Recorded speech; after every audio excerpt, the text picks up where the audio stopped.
moderator, Anda duduk. Saya moderator, Anda duduk. Anda berdebat sama Anda berdebat sama saya setelah ini.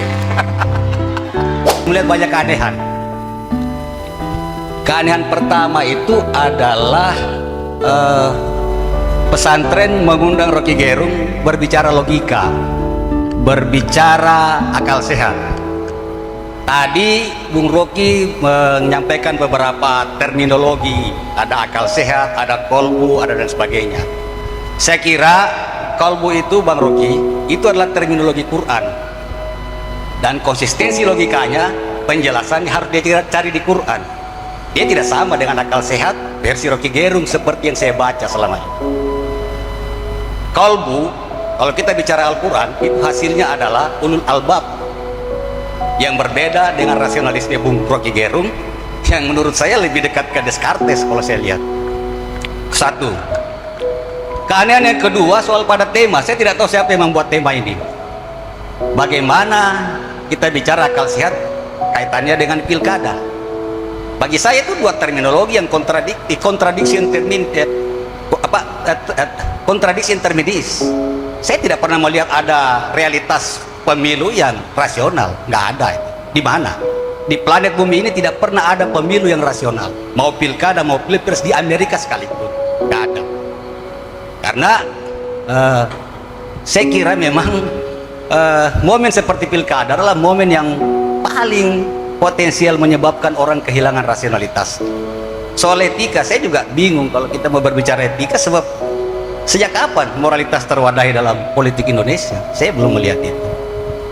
Itu yang kedua.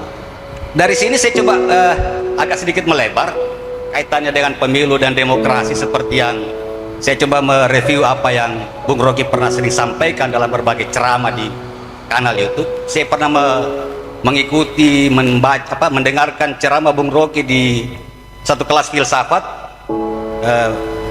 membahas tema tentang agama dan demokrasi. Saya ingat waktu itu dan saya menulis tentang itu. Bung Rocky mengatakan bahwa demokrasi itu adalah permainan orang-orang pintar, sementara agama itu adalah permainan orang-orang, diperuntukkan untuk orang-orang bodoh. Kenapa? Karena agama itu mencari kebenaran ke belakang, sementara demokrasi itu kebenaran ke depan dengan argumentasi yang contestable. Sementara agama itu bentuk primitifisasi. Bahkan Bung Rocky mengatakan bahwa agama itu adalah being yang gagal berevolusi. Jadi ini sekaligus menegaskan tadi soal akal sehat dengan kolbu itu beda. Itu satu. Jadi saya kira itu juga bagi saya problem epistemologi juga. Karena apa? Demokrasi itu sendiri dibangun dari satu asumsi yang sesat sebenarnya. Demokrasi mengandaikan semua orang paham apa yang terbaik bagi dirinya, sehingga diberi otonomi untuk menentukan pilihan sendiri. Di mana realitasnya? Itu nggak ada. Bung Rocky ini kan orang yang paling sering mendungu-dungukan orang. Artinya kedunguan itu realitas. Terus bagaimana kita bisa rasionalisme pada demokrasi? Itu nggak mungkin bagi saya. Saya kira itu tadi yang saya ingin sampaikan. Saya kira memang tadi saya tegaskan kembali bahwa antara pesantren dengan Bung Rocky itu saya anggap aneh karena punya lompatan paradigmatik yang sangat jauh sebenarnya.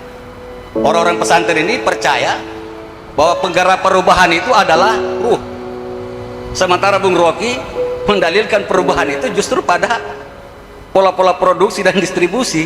Jadi bagi saya itu memiliki lompatan. Ini keanehan. Ini keanehan yang ketiga. Satu kali lagi terakhir, saya kira Bung Rocky juga keliru membangun logika tentang income per kapita. Saya kira Bung Rocky tidak cukup paham soal itu. Income per kapita tertinggi di Asia Tenggara ini adalah Brunei Darussalam, tetapi dia negara yang paling miskin. Sementara soal utang, sementara utang yang terbanyak itu, kalau kita bandingkan dengan PDB, itu justru adalah pada Singapura. Singapura itu lebih dari 100% dari PDB-nya. Saya kira itu saja yang saya sampaikan. Saya kira. Sebentar ya, kita dialog akal sehat ya. Ya. Oke. Pak Zainal dari mana, Pak? Saya fungsionaris Kahmit. Oke. Alumni HMI. Oke, terima kasih. Ada dosen baru. Saya mulai menerangkan ulang ya, yang dari belakang yang terakhir. Saya tidak membandingkan Singapura dengan Indonesia. Saya bandingkan Malaysia dengan Indonesia. Kan kalau Anda kritik, Anda mesti ucapkan, saya salah membandingkan Indonesia.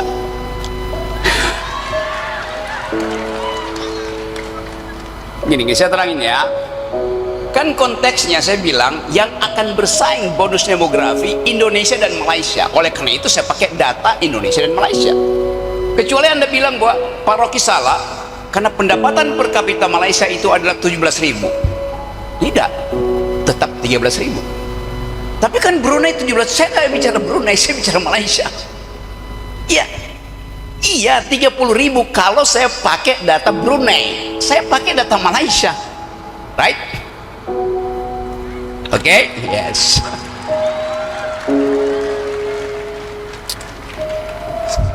Satu hal itu. Yang kedua soal apa tadi? Apa?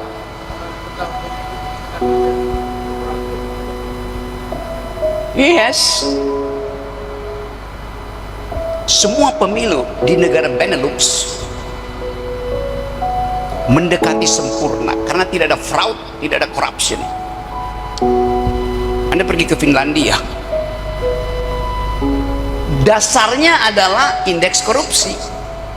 Kan kita ukur kekotoran politik pada korupsi.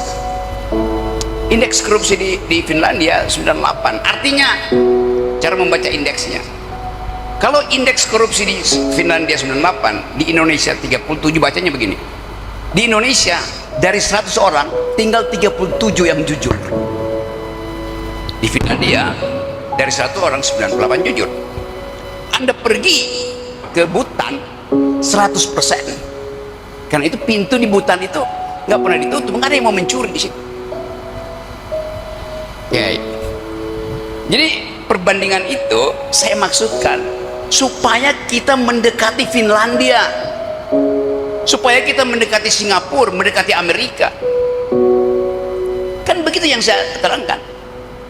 Jadi memang nggak ada yang sempurna, iya, tapi kita jangan bikin makin tidak sempurna. That's the logic itu. Bagaimana misalnya kalau 2 minggu depan indeks korupsi kita tinggal 32, itu tidak membuktikan bahwa tidak ada negara yang sehat demokrasi ya. Pak Jenal sebentar, biar Pak Rocky bicara. Gini ya.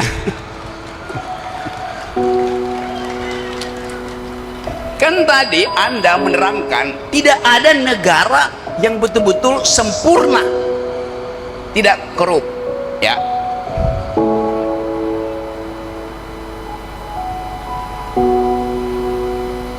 Oke, saya terangkan pelan-pelan ya. Pertama kali kita belajar demokrasi dari Republik Athena. Oke. Bagaimana demokrasi di Athena dilakukan? Perhatikan ya. Di situ tidak ada kompetisi. Di Athena, anggota DPR itu diundi. Kalau Anda terundi, semua kita setuju, Anda pergi ke DPR. Karena prinsipnya adalah semua warga negara punya kesetaraan kejujuran, kesetaraan etis. Jadi dari awal demokrasi justru mengandalkan kejujuran manusia. Salah data Anda. Awal demokrasi adalah prinsip primus inter pares, hanya boleh diundi. Nah, kalau saya malas pergi jadi anggota DPR, diundi aja tuh. Dia yang terpilih, saya percaya dia akan mewakili saya. Kalau you terundi, semua kita percaya you akan mewakili kita.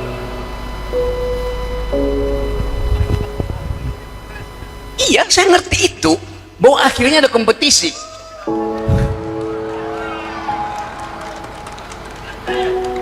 Tetapi genealogi dari demokrasi adalah asumsi bahwa semua orang jujur. Ada ketidakjujuran, deception. Ya memang itu prinsip dalam demokrasi, bukan pemerintahan dari, oleh, dan untuk rakyat. prinsip demokrasi di awal adalah the government of reason through the government by the people. Pemerintahan akal melalui pemerintahan orang. Itu dasarnya tuh. Oke, 3 kesalahan ya. Satu lagi yang terakhir, soal kolbu. Sebagai sesama ulul albab, saya terangkan tadi bahwa Eropa itu hanya mengenal reason dan passion. Maka saya tambahkan, Islam punya fakultas ketiga, namanya kolbu. Terus Anda simpulkan, saya samakan kolbu dengan reason. Loh, justru saya tambahkan kualitas ketiga.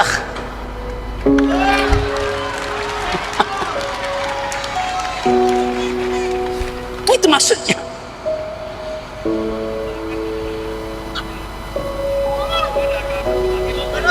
Saya sebutkan, memang betul saya sebutkan itu, saya terangkan ya. Oke, sekarang agama memang tiba pada mereka yang dungu. Tidak mungkin nabi-nabi itu membawa keyakinan baru kalau di situ udah ada peradaban.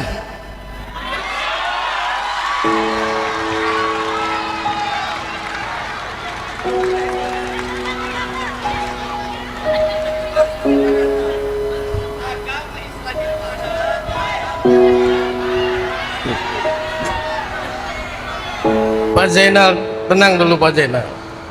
Agama Islam tiba. Oke, saya terangkan realitasnya ya. Realitasnya Nabi Muhammad membawa Islam pada kaum jahiliyah. Oke. Sudah cukup ya Pak Zainal ya.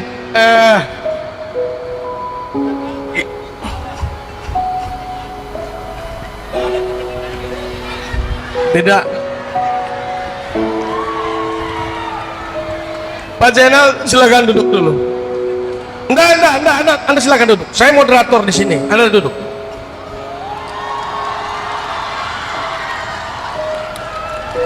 Saya moderator. Jadi saya kalau pembicaranya Anda sudah saya debatin juga. Soal Rocky tidak cocok Anda di pesantren karena ini bicara akal sehat, sementara pesantren tidak bicara tentang akal sehat, Anda bilang. Salah. Surah ayat pertama yang turun dari Quran apa? Islam mengajarkan tentang iqra itu tentang ilmu pengetahuan. Jadi akal sehat itu diperlukan dalam agama. Jadi pesantren mengundang ini karena mereka memang ini akal sehat mereka. Saya moderator, Anda duduk. Saya moderator, Anda duduk. Anda berdebat sama Anda berdebat sama saya setelah ini. Di luar forum ini kita ketemu, kita berdebat. Oke, kita tenang ya. Saya bahagia bahwa pesantren mau mengundang akal sehat karena pada dasarnya agama Islam itu adalah bicara tentang akal sehat. Islam bukan cuma sekedar mistis dan percaya begitu saja, tapi ada intelektual yang mengikutinya. Setuju ya?